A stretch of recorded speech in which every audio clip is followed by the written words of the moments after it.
Good morning. Good morning, everybody. Good morning to our members. Good morning to our members of members. Good morning to our project partners that are joining, and especially good morning to Catherine Magnant, our guest today, Head of Cultural Policy of the Directorate General for Education, Audiovisual and Culture of the European Commission. Thanks so much for your time.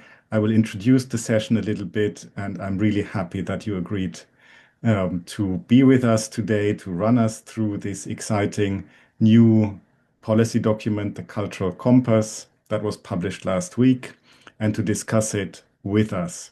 This is an info session, as we call it, because I think we are in the very beginning of a very exciting period to come. So first of all, we are trying to comprehend what is at the table at the moment. But overall, to kind of give away the clue already, we have the feeling, and we also see that in the publications across the sector, that Sonia, you have a point already. That's early. Okay. We have the overall feeling that the perception of the compass is very positive, but we have a lot of questions. Let's use the hour as much as possible to get into a conversation. But let me take just 3 or 4 minutes for a little recap to understand where we come from and how we got here today. I think for us at Culture Action Europe, and us means our network, our ecosystem, our members, and our members of members, it has been a really exciting year that started, well, a little longer than a year ago with the elections of the European Parliament, then an appointment of a new commission, a really exciting moment to meet a new person at the helm that had a different portfolio than the previous commissioner. Where you could say, okay, culture has maybe a little bit more focus or a little bit less competition within the portfolio. A very big, ambitious announcement in the mission letter already mentioning a cultural compass for Europe. We appreciated, I guess, across the sector that consultation was rather widespread, and we had this decisive moment in March when in the Berlaymont building, stakeholders came together, but not only stakeholders, also Nela Ril was there. Also, the council presidency was there at the moment with a very, very strong statement and a commitment for a strong place for culture for the future of the European Union. And it was really a privilege, I must say, to be in conversation ahead of the meeting with many of our network members to see what the different inputs might be, and also take our role coordinating, facilitating the coordination of the networks a little bit, and digest all the various inputs of the stakeholders in 9 action points that we are using since in our campaign, and that we've also used for the discussions we had during our Beyond meeting in Torino in June. More or less, these points reflect conversations that we had across the year in 7 webinars that came out of the State of Culture report. And I would like to talk a little bit later also about the State of Culture report, because it is a term that comes back in the compass as well. But Culture Action Europe has launched it under the lead of Elena Polivtseva last year, and we've used that report widely, so to speak, as a mirror to organize the discussions across the sector, and they have fed strongly into our 9 action points of our campaign, and they have informed also the chapters of our own sector blueprint. And that has been an amazing experience to see how the sector has come together, even working through the summer in independent working groups that have prepared 10 policy briefs that make up the sector blueprint culture compass that we've published in September. And of course, needless to say, when we've seen the compass of the Commission being published last week, and we saw a lot of aspects from the sector blueprint back in the compass, we've been, of course, very happy. Other aspects we don't see back, and that's, I guess, natural. We are not there to be copied, but this sector blueprint will serve us in the next months also to scrutinize the compass of the Commission and see where are the areas of development, where do we need to dig deeper in our conversations throughout the sector to put meat on the bones and also to challenge in a positive way the implementation of a compass so that it can achieve the radical goals that it wants to achieve.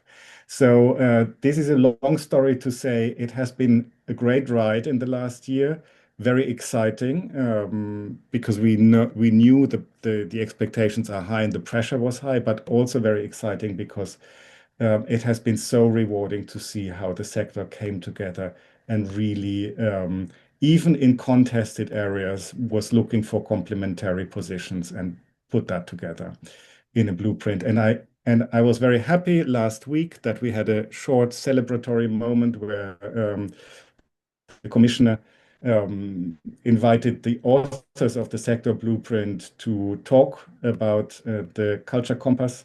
It was a celebratory moment where immediately we said, yes, let's celebrate the good collaboration, but in 1 week from now, we will have a webinar with Catherine, and there we will start to dig deeper and go on a content level because we need to keep rolling up our sleeves. There's work to be done. There's an MFF to be negotiated with Agora EU. And this is a stepping stone now, but hopefully one that will carry on the very productive collaboration between the sector and the institutions that has unfolded in the last year. With that having said, I would like to invite Catherine to run us through the compass. We had a week now, exactly, more or less, to read it. I guess most of the participants have read it, but it's complex. It has a lot of details. So I'm really happy that you want to take the time and run us through it, and then we open the conversation. Thanks very much, Catherine, again for being with us. Okay, good morning. It's a pleasure for me to be with you as well. I'm absolutely delighted to have this opportunity to exchange on the Compass.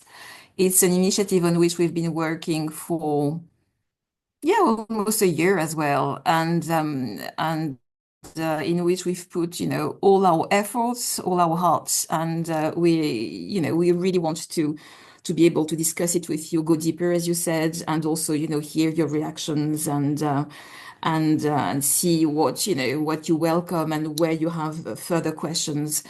So it is really my pleasure to have this session with you today. I'd like to start by just highlighting that it's the very first strategy that Commissioner Mikalev in his new mandate adopts.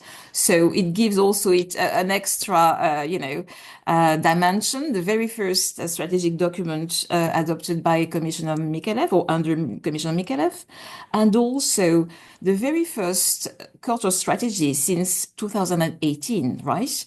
It's been 7 years that we've been working in the same framework, the new European Agenda for Culture. And finally, for the new mandate, we have, for the very important years to come, we have a new strategy. So let's have a look together at that strategy. And for that, I have prepared a little PowerPoint. Okay, so the culture compass. Aha, doesn't want to change pages. Hold on. Probably it goes with a delay. Yeah. Okay, so the very first, things, all that, but yet I have to go through this. So the compass is a new strategic framework to give coherence and ambition to cultural policies in Europe, as I was saying, for the at least 4 years to come, at a time when we are going to negotiate the new strategic funding for the next 7 years. So it provides a strategic vision for culture in Europe, 4 key directions to guide EU policy making when it comes to culture. It also has 20 flagship actions across all the fields that are covered in the compass. And very importantly, it proposes a joint declaration to be agreed by the Parliament, the Council, and the Commission on the overall vision for culture in Europe. You said it, Lars. It was an extensive consultation that led us to produce this compass. We really wanted to take the pulse of civil society, but also of the Parliament, the member states. So I won't take you through all those details, but indeed you mentioned a very big event that we have with 50 cultural civil society representatives back in March. We had written consultations as well. We had meetings with culture ministers in 2 occasions. And we also consulted inside the Commission. We consulted 34 director generals. I don't know whether you know what that means, but it does mean a lot of emails and a lot of meetings and a lot of conversations. So we really try to be comprehensive in that, consultation. And in the papers that we've issued, if you want to see the summary of those consultations, then you have to look at a document called the Staff Working Document, this acronym SWD, where really we summarize everything we've heard. And as you know, we also launched a Eurobarometer. Again, that was the very first Eurobarometer on culture since years. And that gave us a very precious insight on what people in Europe think about culture. Now, the strategic vision is based on 2 pillars: Europe for culture and culture for Europe.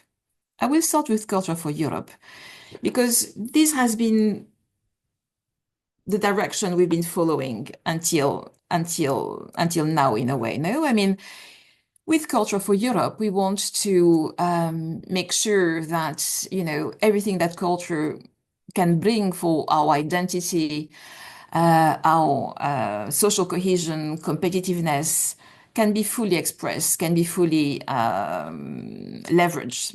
I mean, we know the role of culture for well-being, for mental health, but also for innovation, etc. So that's we had been doing in the past, and we are doing it now, bearing in mind, the new challenges like AI that Europe is facing, or climate change, where culture can play an important role.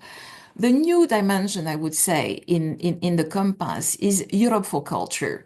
And I believe that the conversations we had with you guys, with Culture Action Europe, with you, Lars, and your members really helps on that one, because you told us, and we know as well, we're convinced that we cannot expect so much for culture if culture is not supported, if culture is not fed, if the cultural and protected, if artistic freedom is not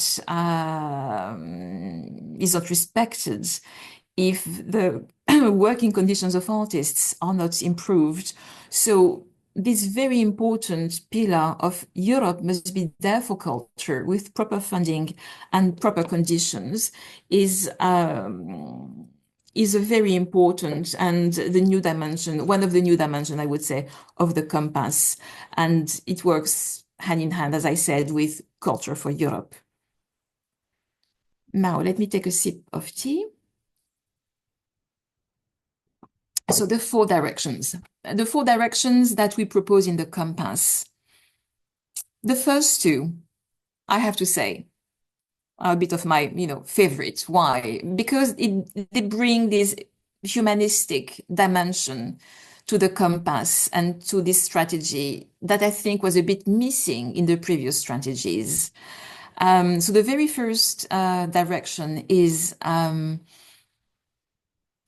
the European values and the cultural rights, right? I mean, the very first pillar on which this strategy is built is the respect and the strengthening of European values, where culture plays such an important role, and where we have as well to, as I was saying, to protect culture and ensure that artistic freedom is respected, but also the cultural participation, right? I mean, we have to make sure that culture is accessible for everyone. It's not the reserve of a few, and that's a very important dimension. Then the second dimension is the cultural professional, the artists. And here it goes back to what I was saying.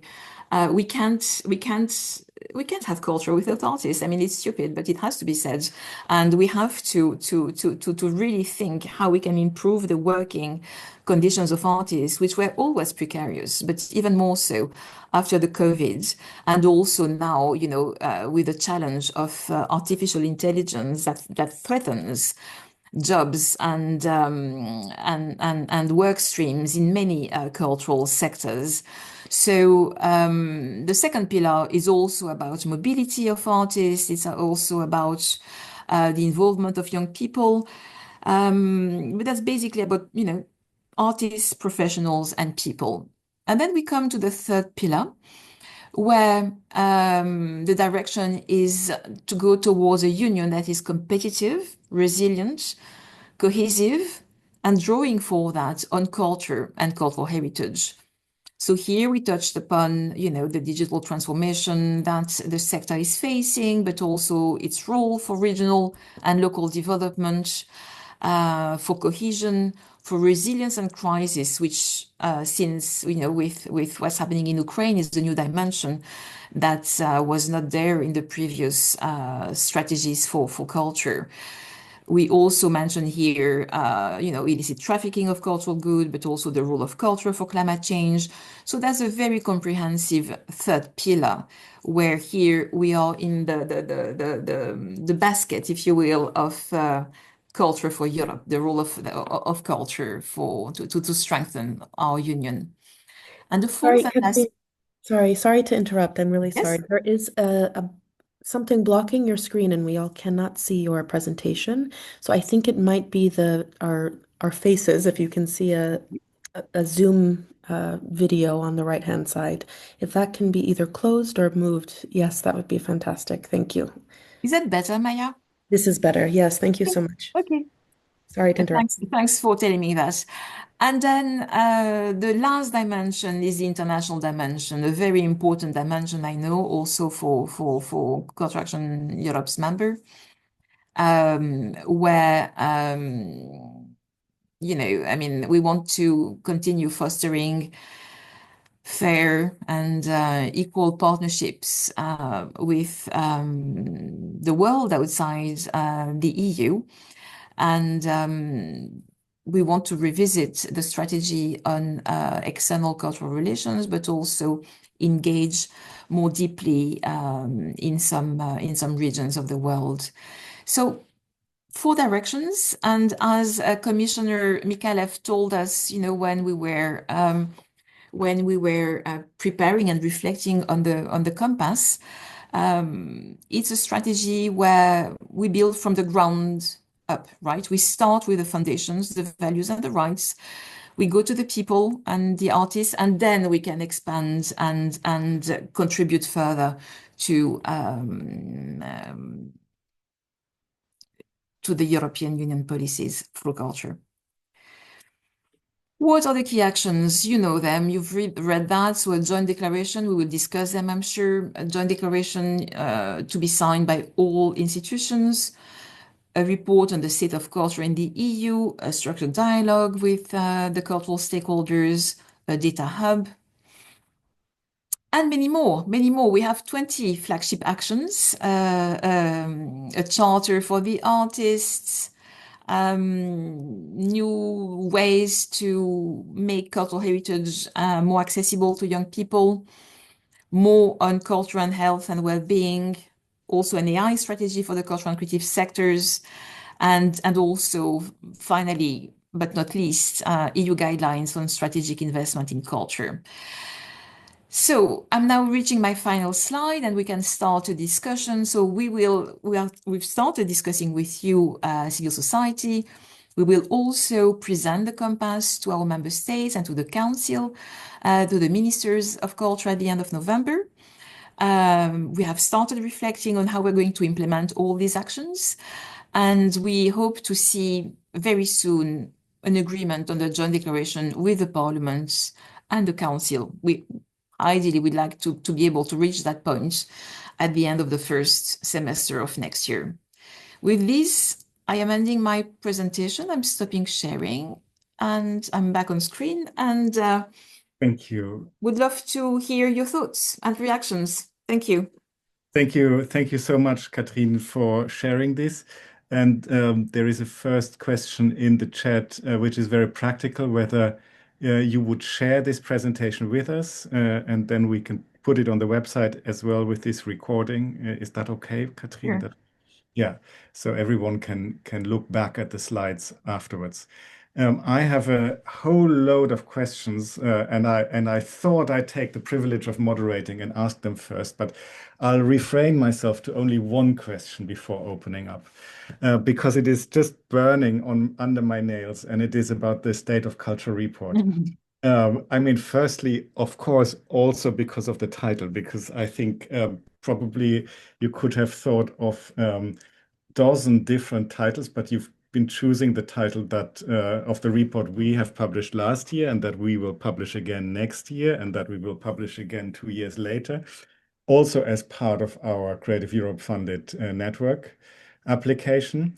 So is there a correlation between do you see a correlation between what we are doing and what you are proposing? You talk about, and how do you plan to do it? Is that something you will do internally or externalize? You mention as an indicator, set of indicators, artistic freedom. Are there other indicators you have in mind? And then also on the last slide, you showed the data hub, which in our mind is something like the observatory the sector is calling for. How is the relationship between that data hub and the State of Culture report? Maybe you can elaborate a little bit on that area of monitoring or referencing, however you want to call it. Thank you. Yeah, sure, sure. Okay, so yes, indeed, State of Culture, a great title, right? So I would say great minds meet, right? I mean, you issued a shadow cultural compass. We are going to issue not a shadow, but a State of Culture report. So I think we'll have an issue with titles, and we'll have an issue with Google searches. We'll have to make sure that something allows people to know what they're actually reading, at least who authors the reports they're reading. I would like first to underline that it's entirely new. We've never had that, and it's a great progress to that we will have this State of Culture report. Now, how often?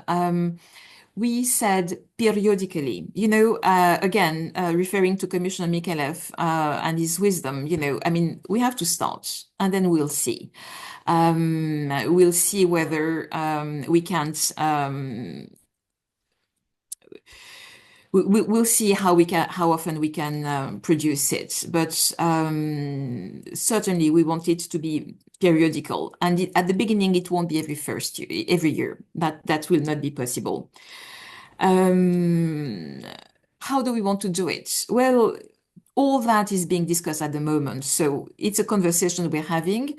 I'm not, telling things that are set in stones, because we are still discussing. But certainly we may have a few external contribution, but it will probably mainly be written in-house. Then also we are looking at the exact chapters that we will have. And yes, artistic freedom will be there, and we did mention that in the compass, but there will be much more. We'll see whether we can cover the whole scope of the compass because that's huge, right? But we are reflecting upon all that. Certainly, we want to do something meaningful, that's for sure. And the data hub, yes, it's not called an observatory for a very good reason. And that's something on which we had also many internal conversations. If you say observatory, and we could see that when we consulted our drafts in-house, people think brick and mortar. People think a building with people, staff working full time on delivering data. And that, unfortunately, would be absolutely fantastic to have, but is not possible at the moment. So we went in the end for the word hub, just to avoid people expecting, a door on which they can knock. But the hub will be collecting data, and we will do that in-house. So data will be on the cultural and creative sectors and on culture. So we are working on three different, at three different levels. We are in talk with Eurostat to see how they can deliver more. And for us on culture, we are in negotiations with OECD to get more data, and those would be of an economic nature. And of course, we want to talk with the sectors and with the the music, the book sector, etc., and see how we can better and more systematically receive data from the stakeholders in a more systematic manner. And for that, we may have to go through a couple of external contracts because the compass will have to be implemented without any addition in terms of human resources, right? So we'll need some outside help at some point. So that's how we conceive the data collection for the time being. And it's quite clear that we want to go much beyond economic data. We need better economic data, but we want more. There is a social dimension, there is a well-being dimension that we have to capture better as well. So, but again, it's in the making, I'm sorry, the chat is popping up. I was being distracted. Yeah. Okay. Thanks, Catherine. I will switch a little bit between the audience in the room, Yes. hands up, and the chat. But first, Maria, please. Thanks, Lars, and hello, Catherine. Nice to see you. Nice to see you. Maria Hansen with ELIA Network, European Network of Art Universities, and also board member of Culture Action Europe. I was really happy to be at the event last week, and I was one of the people who co-edited one of the chapters in the blueprint, and my chapter was on access to cultural education, which is also one of the pillars were included in, I think, your pillar 2 that you mentioned. I'm interested in follow through on that and the possibilities of the EU to be active in that regard, because education, as we all know, is a member state responsibility. And we have pointed out that children across Europe don't necessarily all have access to cultural and arts education in school, which is,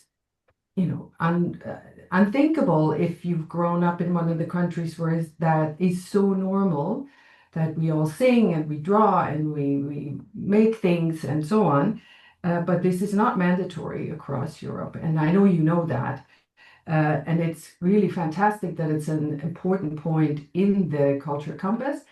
But what can the Commission, what can the EU do to gain some leverage in this regard? The sector is ready.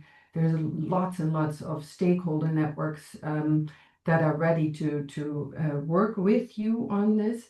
And I think it could be a crucial, unique proposition for Europe also to say, every child in Europe has access to this kind of education, it would make a difference. But what concretely is possible? How do we do that, Lars? Do we do Uh, question you, answer? as you prefer, we can collect 2 or 3 questions. Is that better for Yeah. you? Yeah, let's do that. Marco, then Okay, thank you very much. as crisp as possible because there are many Yes, questions. definitely. First of all, congratulations for this compass. We all know that all the work that went into it. So very congratulations, and we're very happy that it's here. I'm gonna go straight to the points. The compass has 20 flagship initiatives that are directly connected to some of the sections of the compass, and some sections don't have flagship initiatives.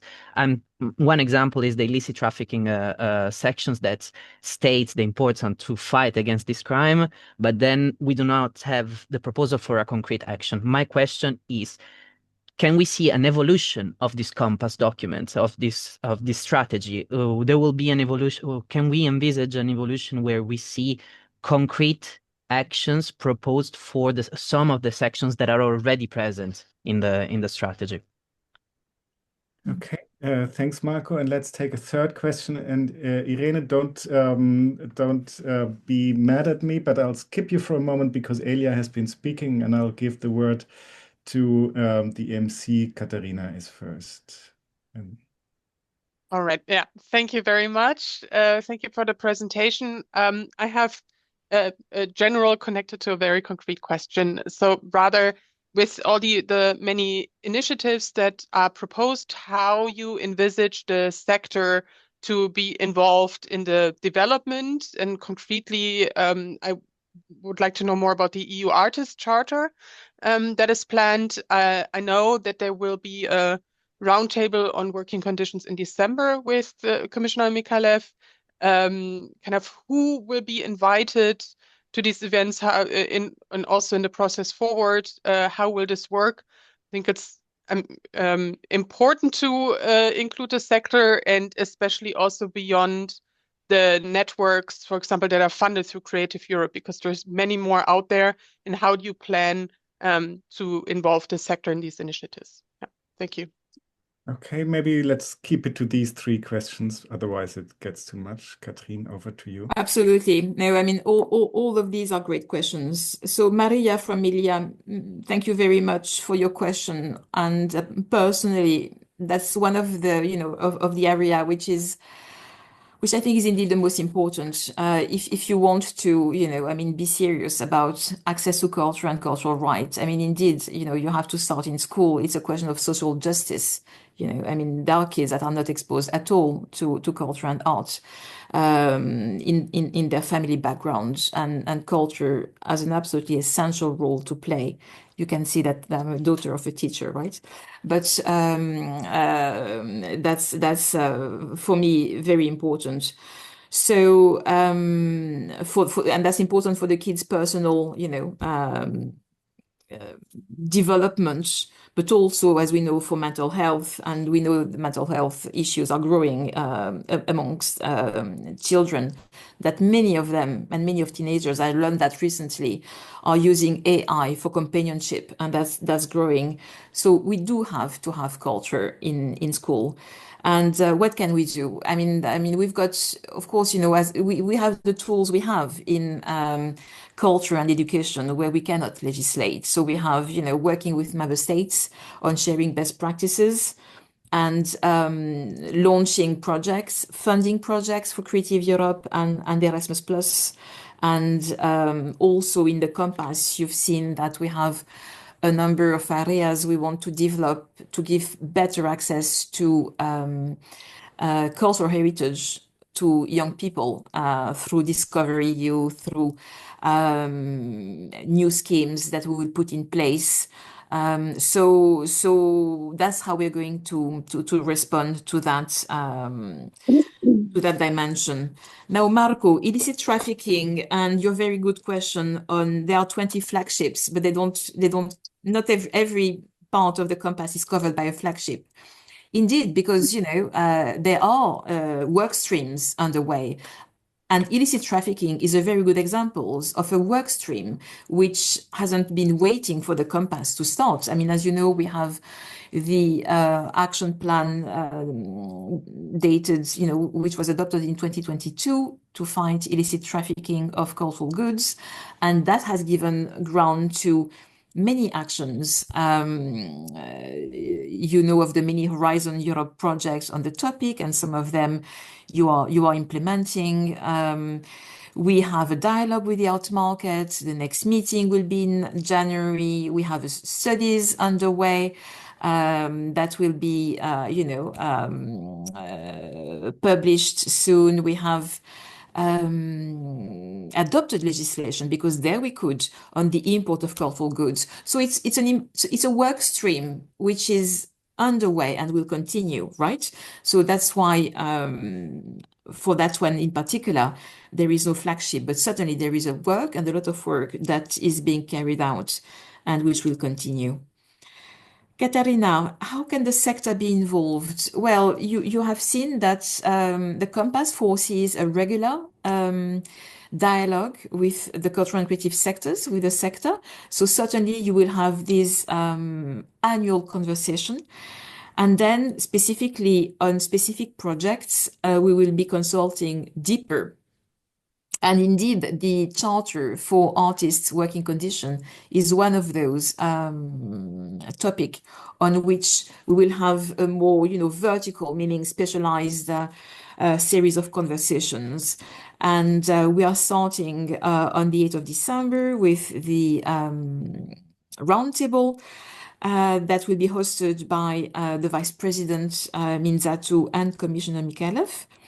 And there who's invited, you know that the treaty forces a social dialogue between employers and employees on some economic sectors. Actually, all economic sectors are eligible. In the field of culture, we have two sectors that set up those social dialogues: live performance and audiovisual on one hand, and gosh, I have a gap. You mentioned them both, Catherine. You mentioned live performance and audiovisual. So That's it's fine. Merci, Bye, Barbara. Barbara. And so they will be at the table, of course, because they're social partners. And then we wanted every sector that is not live performance or audiovisual to be represented. And we will have representatives from those sectors. And here again, we went for, the biggest European umbrellas, or because we cannot go for the national organizations. There are 27 countries, and we need to be able to talk at that round table. So these are the sectors that are going to be. These are the participants that will be at the first round table on the 8th of December. Back to you, Lars. Thanks, Catherine. Let's take 2 or 3 questions from the chat before we go back to the hands hands that are up. There's one question from Francois, who can't talk. The report talks about the promotion of audiovisual content made in Europe in regards with streamers and SVOD. How do you intend to promote this? By putting recommendations? Question mark. Then the next question is from Ulrike, who's very interested how the monitoring tool about political threats will work, and we are ready to contribute, as especially the independent sector is a target. And then this is a bit complex. Now let's take these 2 and then go back to the raised hands. Sure. On the first question, the question of Francois, is that about discoverability of EU content? Is that what he's making a reference to? Francois can't speak, as he says, but I assume so. Yes, he says yes. Okay, good. Okay, well, thanks for your question. I'm asking because, if it's only audiovisual and media, that's an area that I personally know less, right? It's dealt with by our colleagues in DG Connect who worked with us on this document, but I would not be able to elaborate a lot about audiovisual content. However, on the discoverability online of European content, that is being dealt with in my team, and that's a study we've been carrying on for 1 year now, a very complex study. We want with this study to see, how discoverable, how can people find, do people find European content online, specifically when it comes to music and books, but not only. And can we, if people don't have access to these European contents, or not easily, then how can we improve that? And we are finishing the study. We want to present it at the beginning of next year. So we are in the final phase. It's a super complex one, as you can imagine, a very complex and technical topic, which is bringing interesting results and not always the results we were expecting. And actually, some content is not only findable, but maybe more than we were expecting. So it's a complex picture on which I don't want to answer you. And it's a totally honest answer, meaning that we really need to sit together, read in depth this super thick study and discuss the findings and discuss what policy can be put in place. We are exactly at this stage. We would have loved to put something more concrete in the compass, but simply could not because it's technical. We need to reflect. We need to consult also before we decide what can be done concretely. But the issue really is to try and see whether we can improve the discoverability, this very difficult word, of European content online, especially music and books. And we stay in touch on that because we will have a conference. Again, we haven't fixed the date yet, but we will have a conference to publicize the result of the study and discuss the findings and discuss the possible actions. Ulrike, political tools, very important. I mean, the independence, I think it was, right, of the sector. So indeed, there we will need intelligence from the sector. What you're telling us will be super important. Then there are a number of specialized associations. There is also the Council of Europe that works a lot on those matters. So we will just, build a systematic, data input, report input, and then analyze it, and then draft what we think has to be said in the State of Culture report. Okay. Thank you, Catherine. Let's take another set of 3 questions, which would be Irene, Simone, and Rocio from the chat. But first, Irene. Thank you so much. Thank you, Catherine. So my question is about the guidelines that you mentioned, the EU guidelines on strategic investment in culture. I think these are extremely important, and I would like to know more about how they will be further developed. In particular, I'm mentioning this because I really welcomed in the Compass that there were explicit mentions to creative innovation and the importance of innovation for the culture and creative sectors and industries.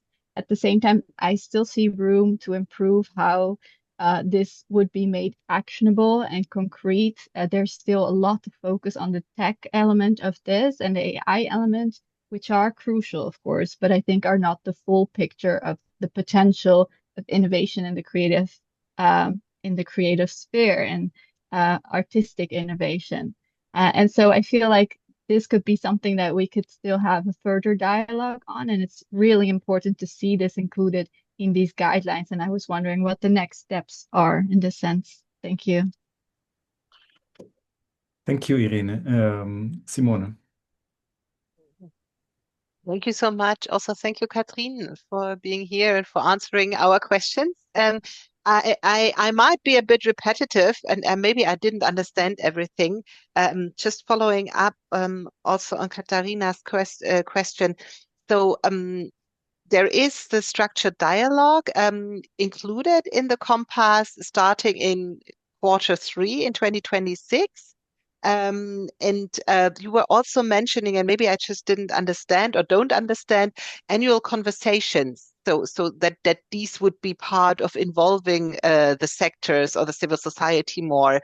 Um, so I just want to know, is the annual conversations that you were referring to, is that part of the structured dialogue, or how do you foresee the structured dialogue with the sector? As we know from the past, there was the Voices of Culture, and of course, there was a bit of a gap. On the other hand, you were consulting with us through the roundtable and through different open online questionnaires and consultations. So we fully understand that there was consultation. So just would love to know if you could elaborate a bit more on how the sector will be continuously consulted throughout the process. Thank you so much. Mhm. And then there is a third question in the chat from our board member, Rocío Nogales Muriel from Spain. How could we boost the potential of culture and the arts for a fair ecological transition as a transversal axis? I'd be particularly interested in hearing some advice on how to feed up the incredible things happening across the territories, the local, the rural. If one of you, could speak for me, I'm doing that with pleasure, Rocio. Those three questions for the moment, or maybe let's see how far we get. Indeed, yes. Okay, so Irene first from Elia. Well, thanks for thinking that the strategic guidelines for investment in culture are a good idea.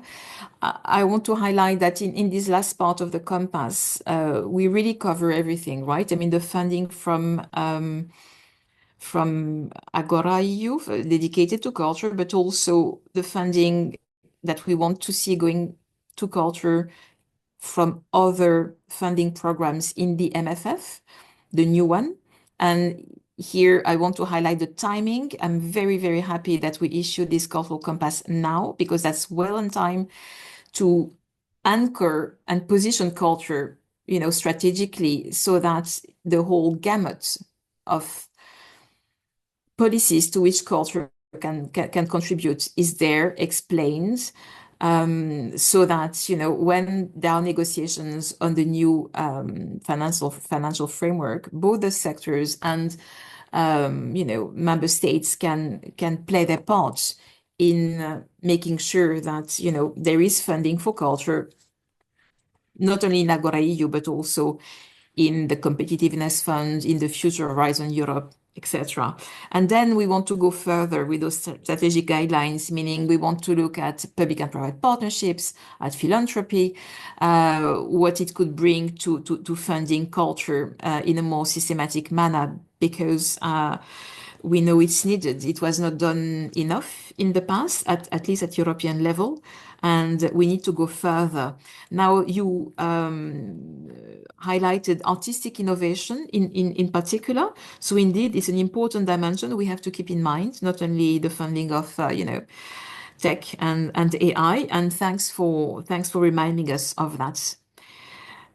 Simone, yes, the structured dialogue will be mainly and above all those annual conversations, right? That the Compass announces. So every year there will be this chance to have a conversation with the Commission at the highest level. Now, we will also have some specific thematic workshops or consultations on some specific topics. I will give you an example.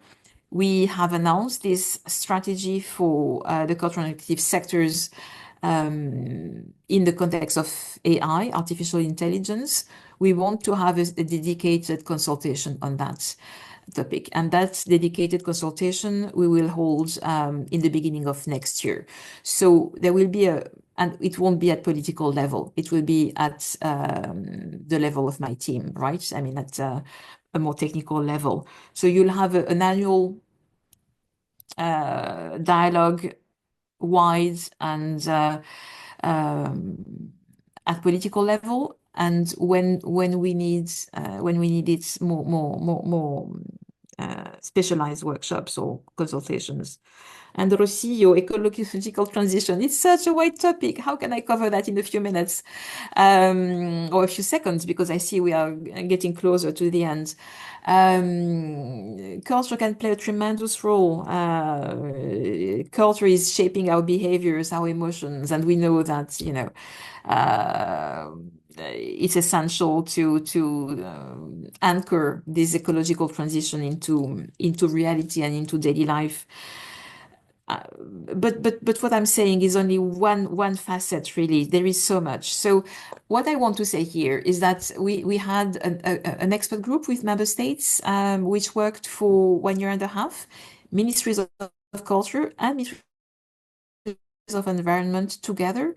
And we are going to issue at the end of the year the reports of their work and a number of good practices. So that's one way we've been putting ministries together and which usually don't speak at national level to try and boost those actions. But there is so much more that I'm not be able to cover here. And one thing we want to do as well is to be more present in international conversations on climate change. I'm now talking about, it was a case in the G20, but also at COP30, and in those big international conversations or agreements on climate, make sure that the role of culture is recognized and more present. Thank you, Catherine. I'm a bit slow in putting on my microphone because I'm reading Sonia in the chat. And looking at the time, we've got 5 minutes, and I have a last question for you. But maybe if you answer very quickly, we take the one question that Paul Dujardin has posted in the chat. From the perspective of Europa Nostra, the compass gives strong recognition to Europe's tangible, intangible, natural heritage, and we all welcome that. I'll skip through the message to the question: how will the Commission ensure that heritage actors have a structural role in the implementation and monitoring of the compass so that heritage can move from narrative to operational impact? Mm-hmm.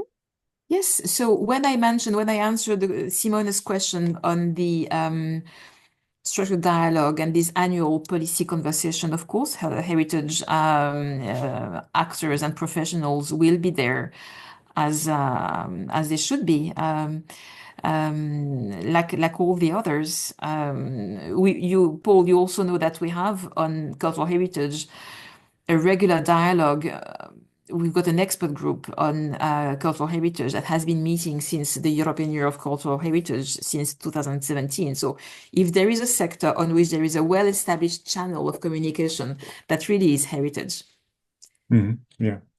Thank you, Catherine. And then I would maybe close with the last question that we can also use a little bit as an outlook for the next for the months to come, which is, of course, as we all know, a period where we cannot lean back with the compass being there, but we need to roll up our sleeves. And it's time to keep focusing on the MFF negotiations. And as we said, there was a great opening gambit with the proposal for Agora EU on the table, but I guess we need to protect it and see how we can extend also the funding beyond Agora EU for culture.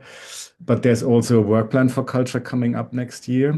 And then at a certain moment, the current Creative Europe funding will end in 27 and the new MFF will kick in, so to speak. So there are a lot of dynamics of which I'm interested in how far the compass will influence the negotiations now, in how far will the end of Creative Europe, which gives some certainty, at least for the next year still, for the implementation, how will that impact on the flagships and the actions? Can you elaborate a little bit more on those dynamics that are unfolding around the compass now in the next? Absolutely. And in the meantime, just a short answer to Paul Dujardin, who says he cannot see heritage in the flagship initiatives. Yes, Paul, you can. Look at flagship 11, 12, and 14.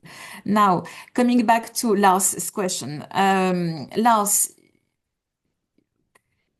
your question and your remark is spot on, and we will manage to have an impact. The compass will have an impact if we all play our part. So civil society, us inside in the Commission and member states, you know that the MFF will be negotiated by ministries of finance and not ministries of culture. So there must be this internal conversation, right? And hopefully the compass will help guide a few of those conversations. Then we have proposed a joint declaration, which, as you know, we propose it to be signed by the Commission, the Parliament, and the Council. And again, that's meant to be, a reaffirmation of the role of culture for Europe and how we must support culture to be able to play that role. And again, we need that, and that will help, we hope, for the next steps and the MFF negotiations. Mm-hmm. Thank you very much, Catherine. And with regards to that, I would like to draw the attention of all the participants, of course, again, to our Ask Pay Trust campaign. If you follow the next steps that are set out in our communications at the moment, I think one of the most decisive ones is to write to your MEPs, also in the budget committee. We are very detailed in how in our communications and tools that we provide in how you can do that. And please follow all the campaign communications that we set out to see how we can keep that not only pressure, but also that communication that Catherine mentioned, that constructive communication going across the next month. I would like to thank you, Catherine, from the bottom of my heart. And I see also a lot of appreciation in the chat, and it has been mentioned by the participants today. We collectively value a lot the openness of you personally, I want to say, also across the years and now again, but all the team at DG ERC for this constructive exchange. And we are very confident that we can keep that critical with radical thinking and critical feedback, but constructive relationship over the next months, because we also realize we only can work together to realize these ambitions that are luckily finally very high and that give us a real chance to place culture where we want it, at the heart of policymaking in Europe. So Absolutely. thanks And for also very being. timely, right? I'm so happy that, the very first political document adopted under the leadership of Commissioner Mikelev is in the field of culture, right? And we are really at the beginning of still, we could say, of the mandate and right on time for the negotiations. So yeah, Okay. but and I like, what you said, critical and constructive. I think that's exactly how we should be working together. Fantastic. Thanks for your time, Catherine. And we will Pleasure. certainly see each other again in such a setting, or even better in real life. But please expect a next edition somewhere in early 2026 to carry on this conversation. Thanks for being here. Merci.